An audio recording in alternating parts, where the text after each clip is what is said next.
오늘은 요나서 3장 말씀을 통해서 말씀대로 일어나라는 제목으로 주의 말씀을 함께 나누도록 하겠습니다. 여러분, 요나하면 가장 먼저 떠오르는 것이 큰 물고기입니다.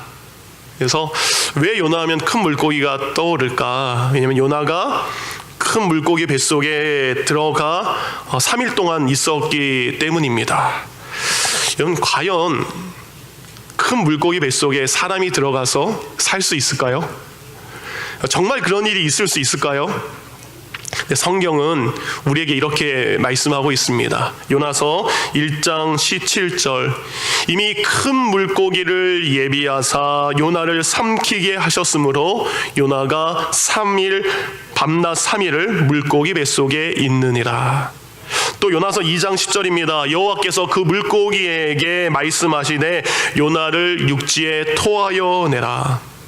성경은 우리에게 물고기 뱃속에 사람이 들어갔었다, 그가 3일 동안 있었다라는 것을 분명히 말씀하고 있습니다. 예수님도 마태복음에서 12장 40절에 이렇게 말씀하셨습니다. 요나가 밤낮 사흘 동안 큰 물고기 뱃속에 있었던 것 같이 인자도 밤낮 사흘 동안 땅속에 있으리라. 예수님은 요나가 물고기 뱃속에서 밤낮 3일 동안 있었던 것, 그것이 사실이라고 말씀하고 있습니다. 성경도 그리고 예수님도 그것이 사실이라고 말씀하고 있어요. 여러분의 생각은 어떠십니까? 사람이 물고기 뱃속에 들어갈 수는 있습니다. 잡아먹혀서 물고기 뱃속에 들어갈 수는 있지만 성경은 그가 3일 동안 거기에 살았다라고 기록하고 있습니다. 우리는 어떤 문제가 생겼을 때 그 문제를 해결하는 두 가지의 서양 철학의 방식이 있습니다. 어떤 문제가 딱 생겼어요. 그러면 그것을 어떻게 해결해야 되나, 서양의 두 가지의 큰 뿌리가 바로 문제 해답에 서로 다른 방향으로 접근하게 됩니다. 그것은 바로 그리스 철학을 중심으로 한 헬라식 사고방식입니다. 또 다른 건 바로 히브리 그리고 기독교를 바탕으로 한 헬라식 히브리적 사고방식입니다. 여러분, 헬라식 사고방식 어려운 게 아닙니다. 한마디로 이야기하면 어떻게 라는 것에서 시작을 합니다. 물고기 뱃속에 어떻게 사람이 들어가. 근데 히브리식 사고방식은 문제를 접근하는 방식이 좀 다릅니다. 헬라식이 어떻게였다면 히브리식 사고방식은 왜 하나님께서 요나를 물고기 뱃속에 넣으셨을까? 그러니까 문제를 접근하는 방식이 서로 다르게 됩니다. 여러분, 어떻게라고 접근하는 방식은 우리 이성을 가지고, 우리가 경험을 가지고 내가 납득할 수 있어야 돼요. 내가 그렇다라고 인정할 수 있는 그것이 진리라고 받아들이는 배경을 가지고 있습니다. 그런데 히브리식 사고는 어떻게라는 전제를 가지고 있습니다. 왜 하나님께서 그러셨을까? 신이신 하나님께서 사람인 요나를 왜 물고기 뱃속에 넣으셨을까? 그 이유를 찾아가는 거예요. 근데 그 과정 가운데 하나님은 신이시기 때문에 그가 물고기 뱃속에 사람을 넣는 것은 문제가 되지 않습니다. 하나님이시기 때문에 물고기 뱃속에 사람을 3일 동안 살리게 하신 것은 전혀 의심의 대상이 아니죠. 그 히브리식 사고방식, 중요한 것은 왜 하나님이 그렇게 하셨을까? 많은 사람이 우리가 성경을 읽을 때 이 헬라식 사고로 성경을 읽을 때가 있습니다. 6일 동안 천지창조, 하나님께서 노아 홍수 일으키신 홍수 사건, 바벨탑 사건을 통해서 이 땅의 모든 언어가 흩어진 것, 하나님께서 모세를 통해서 10가지의 기적을 베푸신 것, 다윗과 그리고 엄청 큰 골리앗의 싸움에 다윗이 승리한 것, 예수님께서 이 땅에 오셔서 죽으셨는데 죽으신 지 사흘 만에 부활하셔서 살아나신 것, 여러분, 이 모든 것을 인간의 이성과 경험으로 접근하니까 믿지 못해요. 그래서 아이들의 전래 동화에 나오는 한 동화처럼 생각할 때가 있습니다. 요즘 한국이 너무 덥다라고 하는데 샬롯도 좀 덥습니다. 근데 여러분 2달만 기다리시기 바랍니다. 샬롯에 아름다운 단풍이 물들기 시작할 거고 스모키 마운틴의 아름다운 단풍이 우리에게 기쁨을 줄 겁니다. 어느 과학자인 교수님이 있었어요. 어느 과학자인 교수님이 아는 집사님과 함께 단풍 구경을 갔습니다. 단풍을 이쁘게 본 다음에 이 과학자인 교수님께서 집사님 딸에게 이런 질문을 했대요. 얘야, 단풍이 왜 생길까? 그래서 그 아이는 과학을 좋아하는 아이였어요. 그래서 자신 있게 이야기합니다. 가을이 되면 바람이 선선해지게 됩니다. 그러면 그 차가운 바람 때문에 입안에 있는 엽록소가 파괴돼서 단풍이 생기는 거예요 라고 자신 있게 이야기를 합니다. 열심히 설명해요. 그때 교수님이 그 아이의 이야기를 다 들은 다음에 이렇게 설명해 줍니다. 단풍이 지는 것은 가을에 추수를 마친 그리고 추수를 끝낸 수고한 사람들에게 하나님께서 아름다운 단풍을 보면서 기쁨으로 즐거워하라고 하나님께서 우리에게 주신 선물이란다. 여러분, 아이는 그 이야기에 의아해하지만 그 아이의 부모님 집사님들은 웃으면서 이야기를 웃음을 지었다라고 합니다. 우리가 살고 있는 시대는 이성주의 그리고 과학주의가 굉장히 강한 시대에 살고 있습니다. 과학적이지 않으면, 이성적으로 이해할 수 없으면, 그리고 과학적으로 설명할 수 없으면 그것은 굉장히 낮은 수준의 것이라고 무시하는 경향이 많은 시대에 우리는 살고 있습니다. 근데 여러분, 곰곰이 생각해 보세요. 과학이 참 많이 발전했습니다. 그렇지만 지금까지 과학이 발전해서 발견해서 증명한 것보다 아직 이 세상에는 과학적으로 증명되지 못한 것이 훨씬 더 많다라는 것을 과학자들도 인정을 하고 있습니다. 이런 수많은 일들과 어떤 현상들 앞에서 우리의 이성으로 납득되지 않는 일들이 너무나 많습니다. 이성적으로 받아들일 수 있는 일보다 이성적으로 받아들일 수 없는 일들이 정말 우리 삶 가운데 많이 있게 됩니다. 그래서 여러분, 히브리식 사고는 인간의 이성과 경험으로 이해되지 않더라도 그 안에 있는 하나님의 뜻을 헤아리는 거예요. 그 안에 있는 하나님의 마음, 하나님께서 무엇을 계획하셨는지 찾아가는 게 이 히브리식 사고 방식의 모습입니다. 그러니까 사람의 언어, 사람의 그 무엇으로 설명할 수 없지만 그 무언가의 하나님의 뜻이 분명히 있을 것이다. 그러니까 여러분, 제가 그래서 어느 글을 보니까요, 우리가 이렇게 히브리식 사고방식을 하기 위해서 훈련을 좀 해야 된다고 합니다. 제가 3가지 질문을 드릴 거예요. 이 3가지 질문에 어떻게 라는 방식으로 답을 하지 마시고 왜 라는 방식으로 한번 답을 해 주시기 바랍니다. 첫 번째 질문입니다. 여기 앞에 보면 꽃이 있죠. 이렇게 아름다운 꽃이 생겨난 이유는 무엇일까요? 왜 꽃이 생겨났을까요? 히브리식으로 한번 생각하면 거기는 이렇게 이야기를 합니다. 하나님께서 사랑하신 인간들에게 그 창조의 아름다움을 느끼게 하기 위해서 꽃을 주셨습니다. 그래서 우리는 꽃을 볼 때마다 아름다움을 느끼게 됩니다. 근데 그 아름다움이 머물러 있는 것이 아니라 1부 때 어느 분이 설교 끝난 다음에 정답을 이야기하시더라고요. 그 아름다움을 간직하는 것이 아니라 남자로 하여금 여자에게 꽃선물을 하라고. 예. 이것이 히브리식 사고 방식입니다. 배우켄 집사님, 꽃은 뭐 때문에 있다? 꽃처럼 아름다운 아내를 위해서 있다. 여러분, 저녁에 뭐 받으실 준비하시면 됩니까? 꽃, 돈이 드는 꽃. 두 번째 질문입니다. 계절마다 아름다운 열매를 열리게 하시는 이유는 무엇일까? 여러분, 제철 과일들이 있습니다. 제 이름이 뭐죠? 제철입니다. 참 좋은 이름을 제게 주셨습니다. 요즘에 체리가 제철입니다. 아주 알디에서 189 세일하죠, 집사님?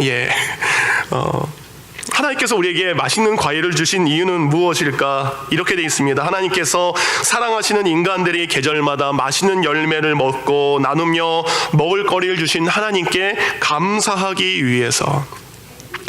지난주에 여름성경학교가 있어서 우리 해주 청년이 저희 집에서 일주일 동안 살았습니다. 같이 첫째 딸처럼 살았는데 저녁마다 너무 재밌었어요. 과일을 가져다가 어떤 과일? 제철 과일을 가져다가 같이 이런저런 이야기를 나누면서 참 좋은 시간을 보냈습니다. 여러분, 과일은 먹기 위해 존재하는 것이 아니라 먹으면서 감사를 나누기 위함입니다. 오늘 저녁 아빠는 과일을 깎으시고 여러분 함께 과일을 나누면서 오늘 예배를 생각하시면서 은혜를 나누는 시간이 있었으면 좋겠습니다. 마지막 질문입니다. 하늘의 별을 왜 주셨을까? 하늘의 수많은 별들이 반짝반짝 빛나는 이유는 뭘까? 저 별은 나의 별, 저 별은 너의 별, 이거 하라고 주신 게 아닙니다. 하나님께서 우리에게 별을 주신 이유는 저렇게 광대한 우주를 창조하신 그 하나님께서 하늘에 빛나는 별보다 여러분을 더 사랑하시는 것을 알게 하기 위해서. 여러분, 하늘에 별이 떠 있는 것을 보면 하나님이 나를 사랑하시는구나, 그것을 기억하시기 바랍니다. 이것이 곧 헬라식 사고방식입니다. 헬라주의적 사고, 그리스 철학의 사고방식은 뭐예요? 어떻게 해요? 어떻게 꽃이 만들어졌는가? 어떻게 열매가 맺어지는가? 어떻게 저 우주의 별들이 떨어지지 않고 있는가? 여러분, 설명도 안 되고요, 정확하게 풀 수도 없습니다. 근데 이 모든 것은 이성이 아닌 믿음으로 받아들이면 됩니다. 믿음으로 받아들이면 그것에 담긴 하나님의 뜻과 하나님의 사랑과 그 일의 의미를 알 수 있어요. 여러분, 우리 인생에 고난이 찾아옵니다. 왜 우리 인생에 이런 일이 찾아왔는지 우리는 설명할 수 없습니다. 근데 내 인생의 고난을 통해서 일하시는 하나님의 뜻을 안다면 우리는 그 고난의 의미를 알 수 있게 됩니다. 제 서저에 30년 된 책이 있습니다. 제가 대학교 때 보던 책인데 마침 설교를 준비하면서 이 책이 생각이 나더라고요. 히브리식 사고와 기독교라는 책입니다. 이 책을 보면 제가 방금 말씀드린 것들을 좀 더 자세하게 설명하고 있습니다. 헬라식 사고와 그리고 히브리식 사고의 가장 근본적인 차이는 바로 인간 중심이냐, 하나님 중심이냐, 이겁니다. 여러분, 헬라식 사고방식은 모든 것의 중심이 인간입니다.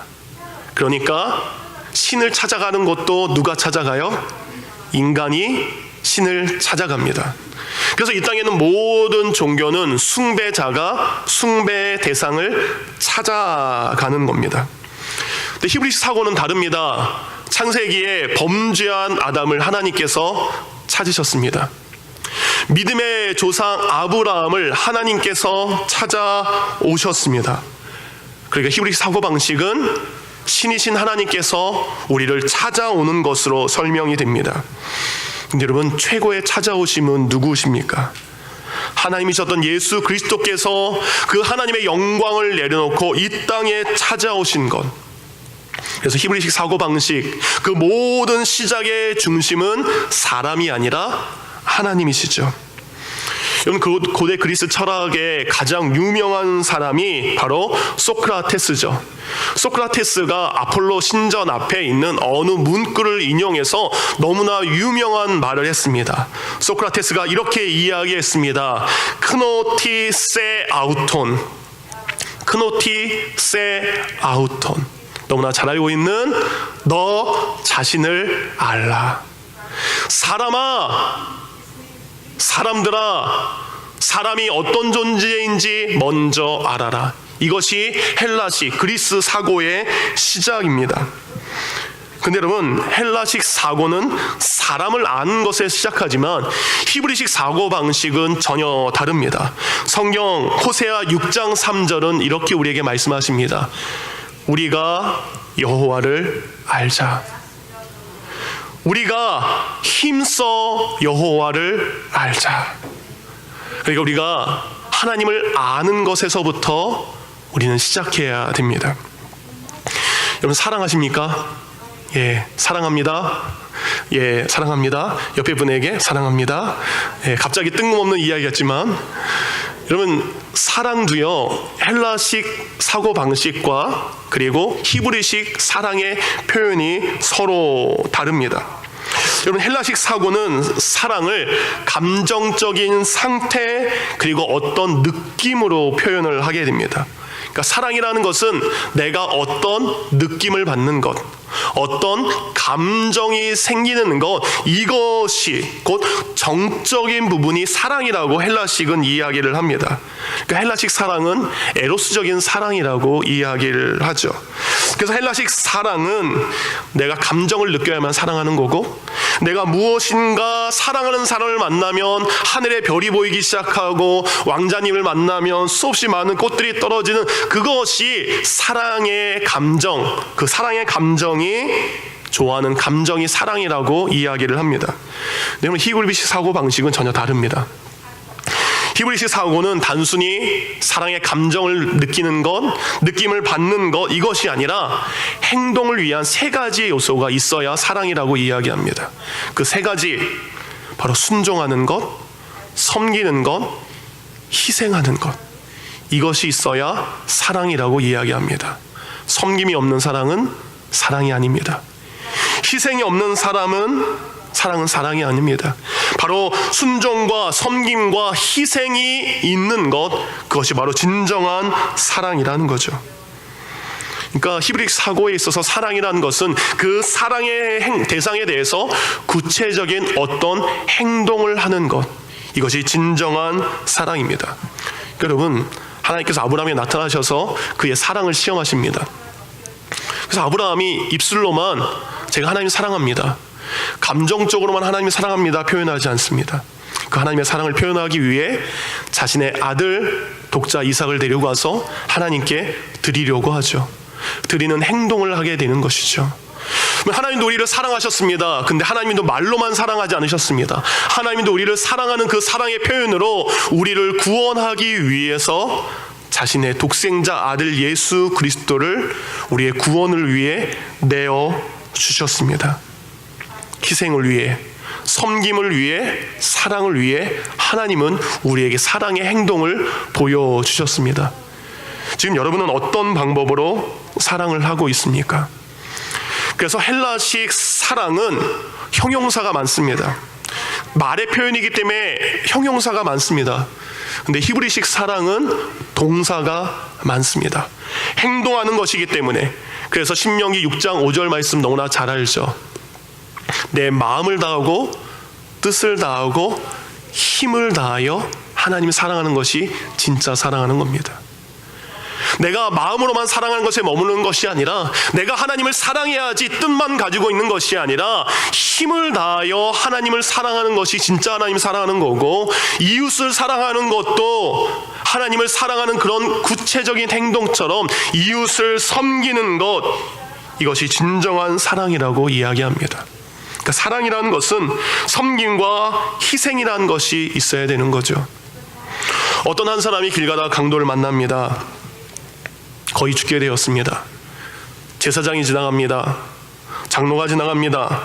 레위 사람이 지나갑니다. 아픈 사람이기 때문에, 강도 만난 사람이기 때문에 그들의 감정은 안 됐네, 불쌍하네 라는 감정만 느끼고 그들은 지나가게 됩니다. 그런데 마지막 한 사람, 그는 자신의 쓸 것을 채워주게 됩니다. 그의 아픈 상처를 닦아주게 됩니다.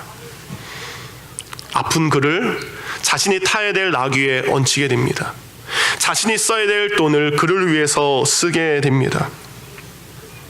곧 이웃의 쓸 것을 채우는 것, 그들의 필요를 나눠주는 것, 이것이 진정한 사랑의 모습입니다.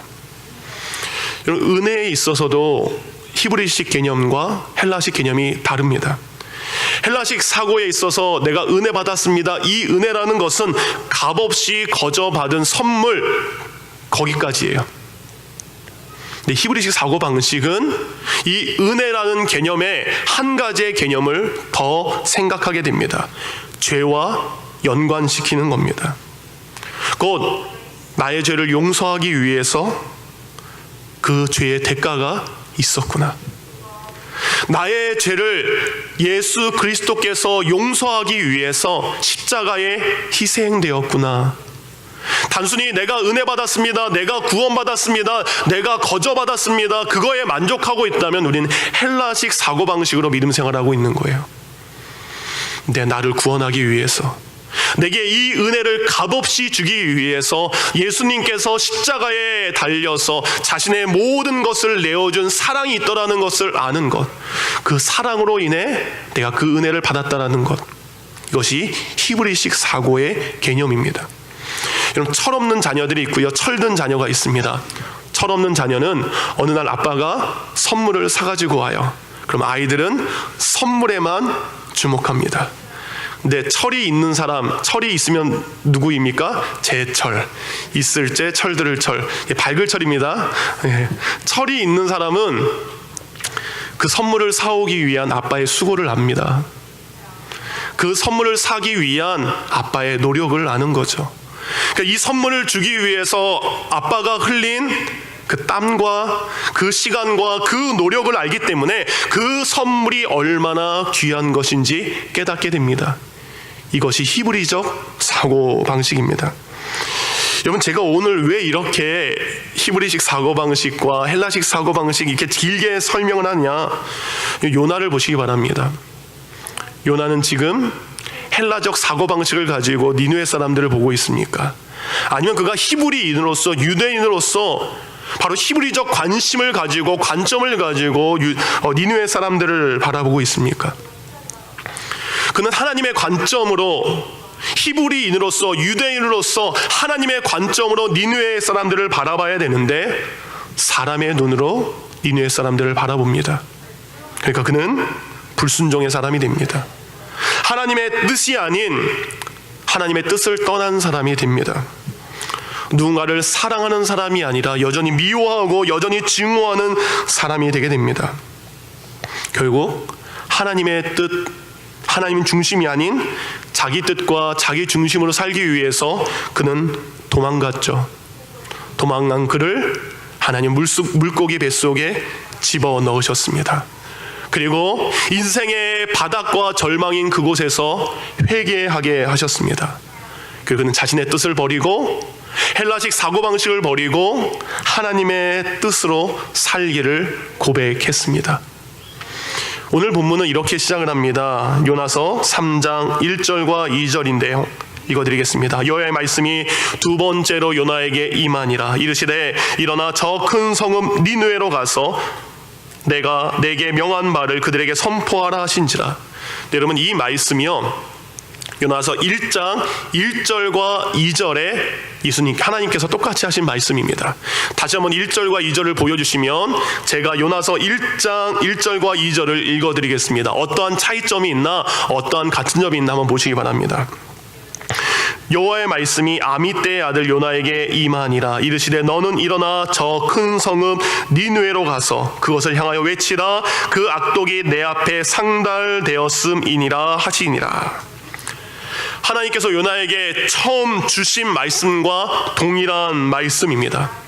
하나님께서는 니느웨를 구원하기를 결정하셨습니다.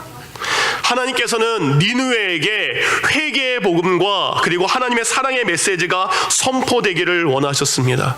그것이 하나님의 뜻이고요, 그것이 하나님의 결정입니다. 하나님이 뜻하셨으면 하나님은 그 결정대로 이루어 가시는 분이심을 여러분이 아시기 바랍니다. 여러분, 사람에 의해서 하나님의 계획이 변하지 않습니다. 요나가 도망을 가도, 요나가 피한다 해도 하나님의 뜻은 결코 멈출 수는 없습니다. 마치 예수 그리스도께서 우리를 구원하기 위해서 이 땅에 오셨지만 사단은 그를 십자가에 못 박았지만 십자가가 예수 그리스도의 구원의 그 일을 멈추게 할 수 없었습니다. 십자가가 있다 할지라도, 고난이 있다 할지라도, 어떠한 일이 있다 할지라도 하나님은 그 구원의 계획을 결코 변하지 않으시는 분입니다. 그래서 여러분, 우리가 결정해야 될 것,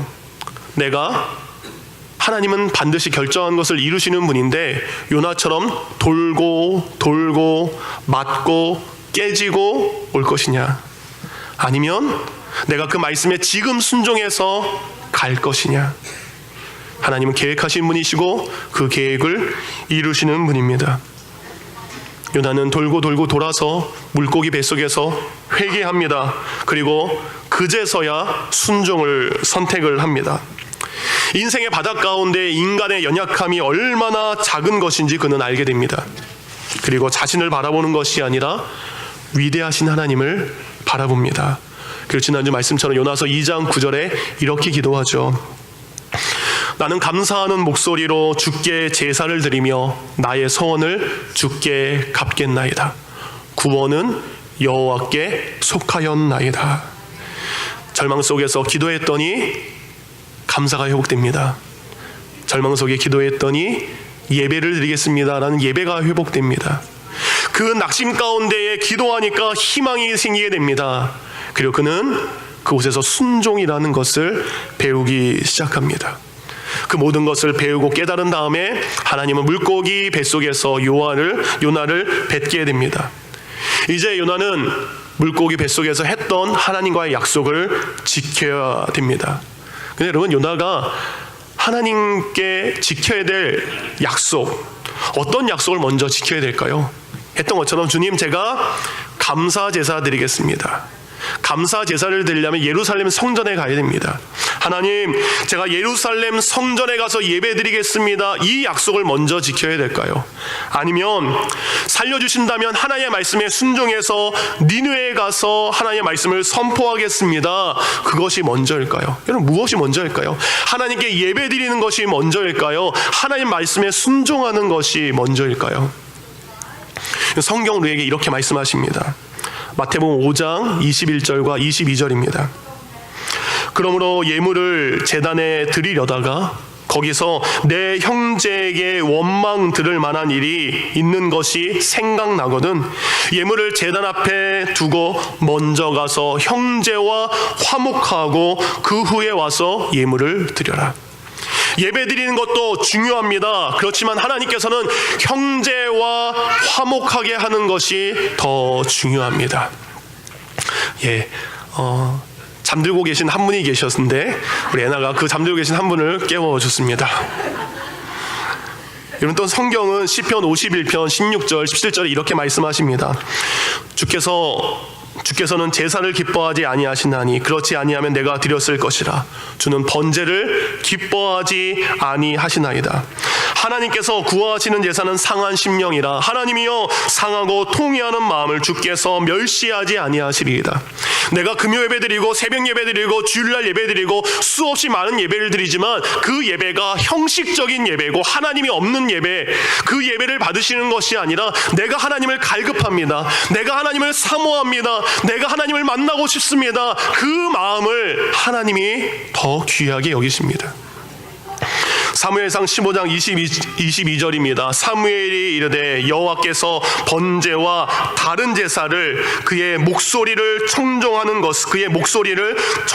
것을 좋아하신 같이 좋아하시겠는가? 순종이 제사보다 낫고 듣는 것이 순양의 기름보다 나으니.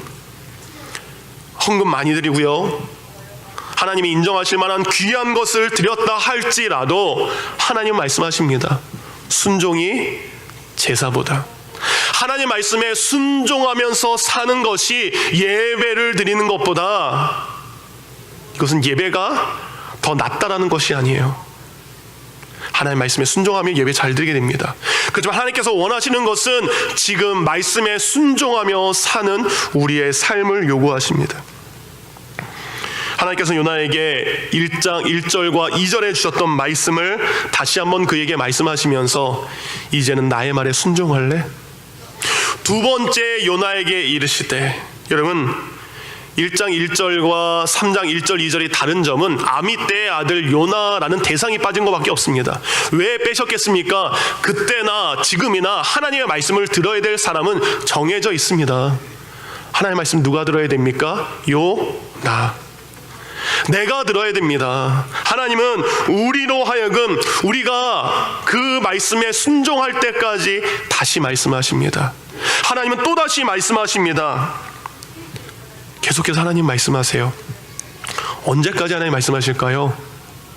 순종할 때까지. 지금 하나님은 요나에게 다시 말씀하십니다. 일어나 가서 그리고 선포하라. 1장에 하셨던 말씀, 2장에 하셨던 말씀, 또 다른 차이 중에 하나는 악한 도시 니느웨라는 것이 빠졌어요. 하나님께서 왜 니느웨라는 악한 도시 니느웨라는 것을 생략하셨을까? 그것 또한 설명할 필요가 없기 때문입니다. 요나가 가서 멸망과 심판의 메시지를 전해야 될 그 니느웨는 1장 말씀이 있었을 때나 3장 말씀이 있었을 때나 여전히 악한 도시이기 때문입니다. 그때나 지금이나 니느웨는 악한 도시예요. 여러분, 우리가 누군가에게 그리스도 예수의 이름으로 용서를 해야 됩니다. 우리가 누군가에게 복음을 전해야 됩니다. 그런데 그는 여전히 악합니다. 그는 지금도 내 눈에 가시 같은 행동을 합니다. 지금도 여전히 못된 짓만 골라서 하고 있습니다. 니느웨의 악이 조금도 수그러들지 않았습니다. 그런데 여전히 하나님은 니느웨 사람들을 구원하기를 원하십니다.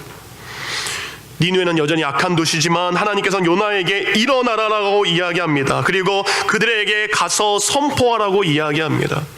여러분, 하나님께서 요나에게 말씀하신 것은 선포해라 이거예요. 네가 가서 그들을 회개시켜라. 내가 그들을 변화시켜라. 그들이 돌아설 수 있는 무엇인가 특별한 것을 해라 라는 것을 요구하지 않았습니다. 하나님께서 요나에게 요구한 것은 일어나서 가서 내가 너에게 준 말을 그들에게 이야기해라. 선포하기만 해라. 이것이 요나가 받은 말씀의 전부예요. 여러분, 우리가 일어나서 선포하면 그 다음은 하나님이 하십니다. 우리는 그저 하나님의 그 말씀에 순종할 뿐입니다. 결과는 사람이 만들어가는 것이 아니라 하나님께서 만들어 가십니다. 근데 우리는 늘 결과를 생각하고 불순종하게 됩니다. 이런 생각을 하는 것 같아요. 저 잔인한 니느웨 사람들이 제 말을 듣고 돌아올까요?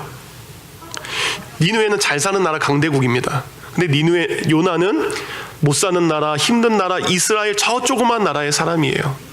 저 강대국에 잘 나가는 사람들, 그 사람들이 후진국 못 사는 나라에 허름한 옷을 입고 온 내 말을 듣겠습니까? 마치 우리가 누군가에게 복음을 전해야 됩니다. 예수님을 소개해야 됩니다. 근데 이런 생각을 해요. 아니, 저 사람이 나보다 더 많이 배웠어요. 저 사람이 저보다 더 성공한 사람입니다. 저 사람이 저보다 더 잘난 사람입니다. 그리고 저 사람이 저보다 더 괜찮은 사람입니다. 어떤 면에 있어서는 저보다 더 좋은 인격을 가진 사람입니다. 우리는 그것을 생각해요. 그래서 그것 때문에 우리는 우리의 입술을 닫습니다. 근데 입을 닫았던 요나, 불순종을 선택했던 요나는 인생의 바닥에 내려가서 그제서야 순종하게 됩니다. 요나서 1장 2절에 그는 일어나 가라 라는 그 하나님의 말씀에 일어납니다. 근데 그때는 도망가기 위해서 일어납니다. 근데 3장의 요나는 고난을 경험했기 때문에 다릅니다. 3장 3절입니다. 요나가 여호와의 말씀대로 일어나서 니느웨로 가니라. 아멘. 예전엔 도망가기 위해서 일어났던 요나였지만 이제는 하나님의 말씀에 순종하기 위해서 요나는 일어났습니다. 요나가 물고기 뱃속에서 딱 나왔습니다. 그가 이제 어디로 가는 거예요? 니느웨까지 가야 됩니다. 구글 지도에서 보니까 요나가 있었던 그곳에서 니느웨까지는 700km입니다. 430마일 정도 되는 거죠.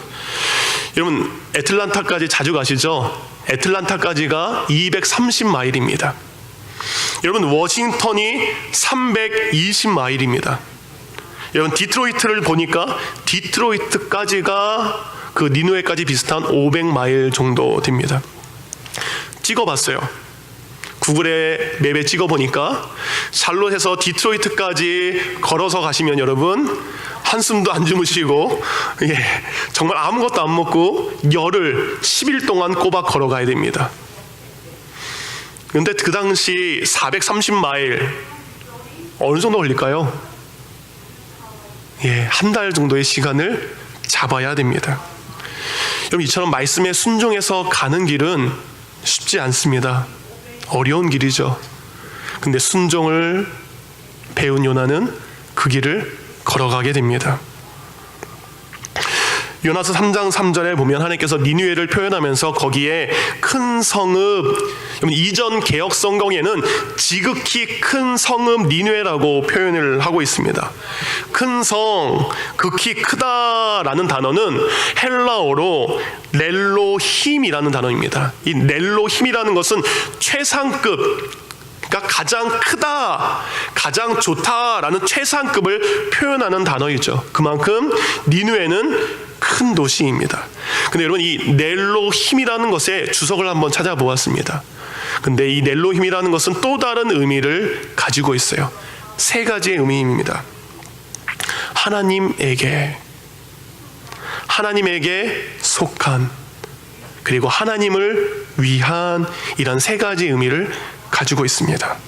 곧 렐로임이라는 것은 니느웨는 하나님에게, 그리고 니느웨는 하나님에게 속한, 그리고 니느웨는 하나님을 위한이라는 의미를 가지고 있습니다. 곧 하나님께서 니느웨를 통해서 하나님께서 영광 받기를 원하심을 성경은 말씀하고 있습니다. 여러분, 이것이 하나님의 뜻입니다.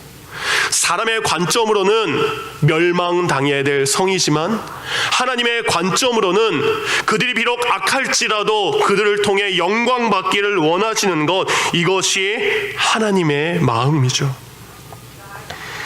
사랑하는 성도님들, 여러분 주위에 이렇게 니느웨 같은 악한 사람이 있다면 우리가 가진 인간의 관점으로는 그는 저주받아야 되고 심판받아야 되고 멸망받아야 될 사람이지만 히브리적 관점, 곧 하나님의 관점으로 바라보면 그 또한 구원받아야 될 사람, 그 또한 구원받아서 하나님의 영광을 위해 쓰임받아야 될 사람. 여러분, 하나님께서 니느웨는 내게 속한 도시야 라고 말했던 것처럼 여러분의 원수 같은 그 사람, 여러분을 아프게 하는 그 사람에 대해서도 하나님께서 이렇게 말씀하지 않나요? 나를 위한 사람이야, 내게 속한 사람이야, 내가 그를 통해 영광 받을 거야. 말씀의 결론입니다. 세상에 아이러니라는 것이 존재합니다. 아이러니, 예상했던 것은 일어나지 않고요, 전혀 예상하지 않았던 무엇인가가 일어나는 것이 아이러니입니다. 다음 주에 설교하겠지만 이제 요나가 일어나서 가서 선포했더니 그들이 그 심판의 그리고 멸망의 메시지를 듣고 그들이 정말 회개하게 됩니다. 여러분, 이 니느웨 사람들이 얼마나 못된 사람이었는지 나훔 선지자는 나훔 3장 1절에 피의 성 니느웨라 그랬어요. 그렇게 악한 곳이 니느웨였어요. 근데 그 악한 니느웨가 요나라는 보잘것없는 한 사람, 그가 여러 시간 이야기한 건 아닙니다. 3일 동안 걸어다니면서 얘기해야 되는데 하루밖에 얘기하지 않았습니다. 근데 그들은 그 요나 선지자의 말씀을 듣고 돌아오는 놀라운 일들이 일어나게 됩니다. 근데 여러분, 당시 역사 가운데 또 하나의 아이러니가 존재합니다. 요나가 태어나서 살던 곳은 이스라엘입니다. 그들은 하나님을 알았고 하나님을 믿는다라고 했던 백성들이죠. 하나님은 요나 시대, 그의 전 시대, 그의 후 시대 요나와 같은 수많은 선지자들을 이스라엘 백성들에게 보내셨습니다. 그리고 그들로 하여금 선포하게 하셨습니다. 여호와께 돌아와라, 죄를 회개하고 여호와께 돌아와라. 역사적인 아이러니는 그들은 하나님께 돌아오지 않습니다. 그들은 하나님께 돌아오지 않아서 그들은 멸망당하게 되고 심판당하게 됩니다. 곧 이스라엘의 자만과 교만을 보여주고 반대로 이방인들이 순전한 믿음으로 돌아오는 것을 성경은 보여주고 있습니다. 지금 하면 이거예요. 내가 교회를 오래 다녔습니다. 예수님의 이름도 알고요, 하나님의 이름도 압니다. 성전에 가서 예배를 드리기도 합니다. 근데 그들의 삶, 그들의 모습이 하나님께 돌아오지 않고 각기 멸망의 길로 가고 있는 것과 마찬가지죠. 근데 오히려 교회 안에 있는 우리보다 더 못된 인간, 더 나쁜 인간, 더 심판받아야 될 그 인간이 어느 날 예수 그리스도의 복음의 메시지를 듣게 됩니다. 그리고 그가 교회에 와서 예배드리게 됩니다. 헌신하게 됩니다. 순종하게 됩니다. 충성하게 됩니다. 이것이 오늘 요나서의 모습이에요. 니느웨의 놀라운 회개는 신약 성경에 예수님께서 말씀을 듣지만 완악한 유대인들을 책망하는데 다시 한번 말씀하십니다. 마태복음 12장 41절, 누가복음 11장 32절에 이렇게 말씀하십니다. 심판 때에 니느웨 사람들이 일어나 이 세대 사람을 정죄하리니 이는 그들이 요나의 전도를 듣고 회개하였음이거니와 요나보다 더 큰 이가 여기 있느니라. 참으로 보잘것없는 요나를 통해서도 저 니느웨 사람들은 듣고 순종했습니다. 회개했습니다. 근데 요나보다 비교할 수 없을 정도로 큰 분이신 예수님, 하나님의 아들이 이 땅에 와서 너희들에게 말하는데 너희들은 왜 그 것을 믿지 않고 회개하지 않느냐. 그 마지막 때에 요나 사람들이 일어나서 우리는 요나의 말을 믿고 회개했는데 왜 당신들은 회개하지 않았습니까? 너희를 정죄하게 될 것이다.